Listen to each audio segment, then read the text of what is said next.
Welcome to Kenton Teaches. Enjoy the video. In this video, I will show how to make stir-fry shrimp. First, let's get everything prepped. Begin by peeling and deveining about 1 pound of shrimp, leaving the tails on if you prefer. Next, slice up 2 cups of your favorite stir-fry vegetables, such as bell peppers, snap peas, or broccoli florets. Don't forget to mince 3 cloves of garlic and grate about 1 inch of fresh ginger. Having all your ingredients ready makes the cooking process smooth and quick.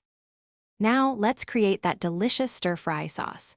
In a small bowl, whisk together 1/4 cup of soy sauce, 2 tablespoons of oyster sauce, and 1 tablespoon of rice vinegar. Add 1 teaspoon of sesame oil for a rich aroma.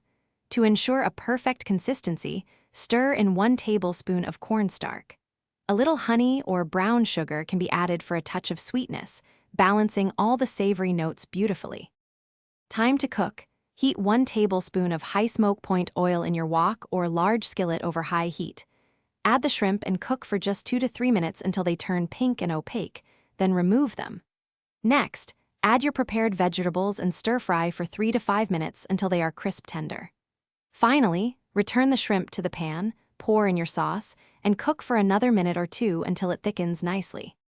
Your delicious shrimp stir-fry is now ready to be enjoyed. Serve it immediately over a bed of fluffy, steamed rice or your favorite noodles. For an extra touch of freshness and flavor, garnish with some chopped green onions or a sprinkle of sesame seeds. This quick and satisfying meal is perfect for a weeknight dinner. Enjoy every flavorful bite of your homemade creation. Thanks for watching. Please subscribe if this video was helpful.